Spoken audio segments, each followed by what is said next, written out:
It isn't easy losing a loved one, especially when there's no chance to say goodbye.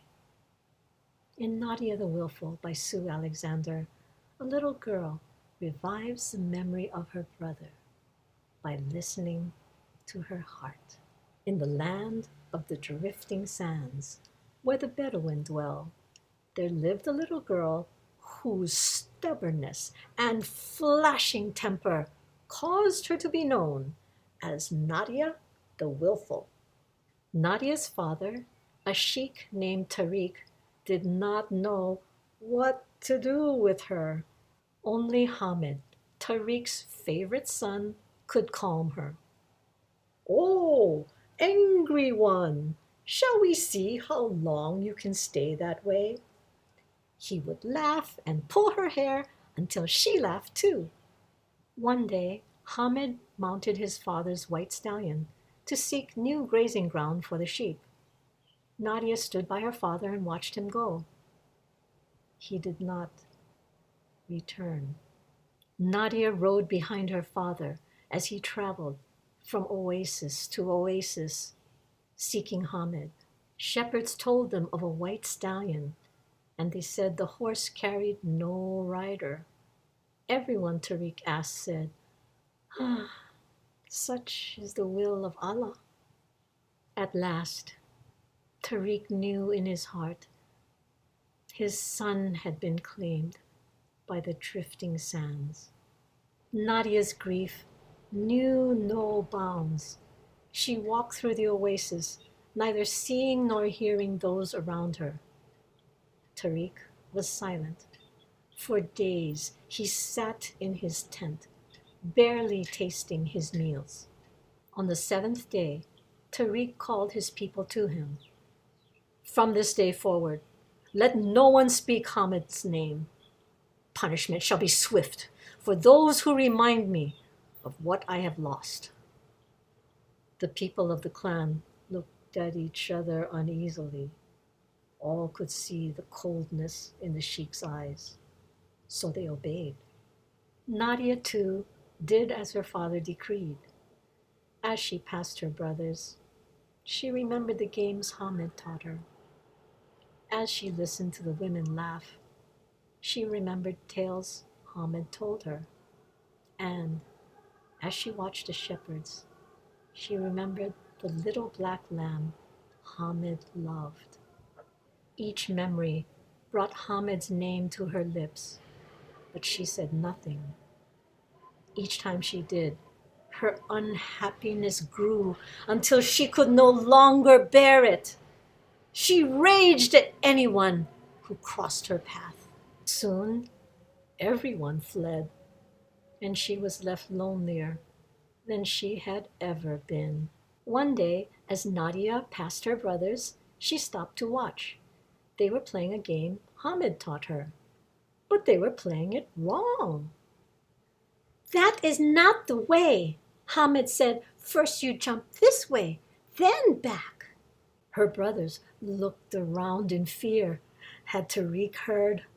But he was nowhere to be seen. "Teach us, Nadia, as our brother taught you," said her smallest brother. So she did. Then she told him of other games. As she spoke of Hamid, she felt an easing of the pain within her. "Remember your father's promise of punishment," Nadia's mother warned. Nadia knew her mother had reason to be afraid, for Tariq had grown quick-tempered. But she didn't know how to tell her that speaking of Hamid eased the pain. "I will speak of my brother," she said, and ran away. She went to the shepherds and spoke of Hamid. The shepherds ran and hid behind the sheep. But Nadia continued. She spoke of Hamid's love for the little black lamb and how he taught it to leap. Soon, they came to listen. Then they told their own stories of Hamid. The more Nadia spoke of Hamid, the clearer his face became in her mind. She could see his smile, and the clearer she could see him, the less she hurt inside. At last, she was filled with peace. But her mother was still afraid for Nadia. Again and again, she sought to quiet Nadia, but again and again, Nadia spoke of Hamid. Soon, all who listened could see Hamid's face clearly. One day, the youngest shepherd came to Nadia's tent calling, "Come, Nadia, see Hamid's little black lamb. It has grown so big." But it was not Nadia who came out of the tent. It was Tariq.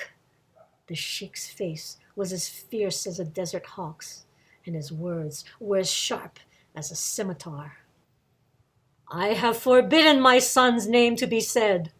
Before the sun sets and the moon casts its shadow, you shall be gone from this oasis, never to return." "No!" cried Nadia. "I have spoken!" Trembling, the shepherd went to gather his possessions. In the hours that followed, fear made everyone turn away from Nadia as she tried to talk of Hamid. The less she was listened to, the less she recalled. The less she recalled, the more her temperature raged. By evening, she could stand it no longer. She went to where her father sat and stood before him. "You will not rob me of my brother."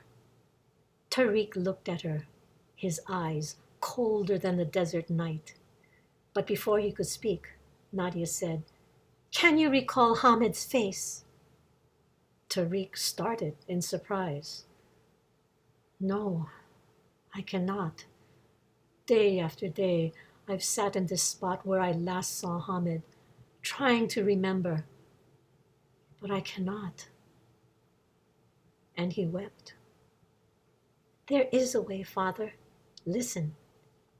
And she began to speak of Hamid. She told him of many things she remembered, some happy, some sad. "Can you not recall him now, Father? Can you not see his face?" Tariq nodded through his tears, and for the first time since Hamid left, he smiled. "Now you see, there is a way that Hamid can be with us." After a long time, the sheikh said, "Tell my people to come before me." When all were assembled, Tariq said, "From this day forward, let my daughter Nadia not be known as the Willful, but the Wise. Let her name be praised in every tent, for she has given back to me my beloved son." And so it was. The shepherd returned to his flock. Nadia's name was praised in every tent, and Hamid lived again in the hearts of all who remembered him.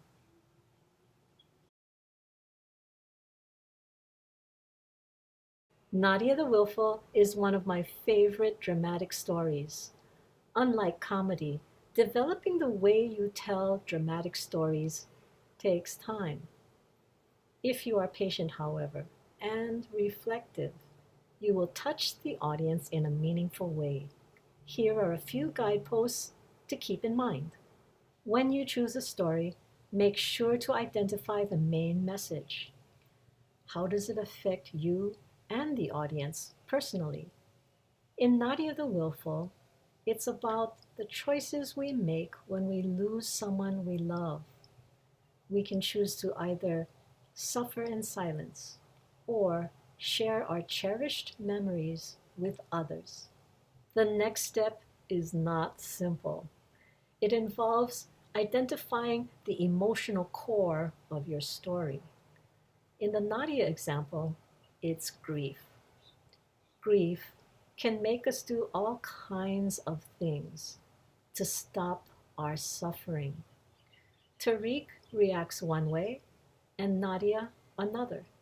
Fortunately, Nadia comes up with a wise solution.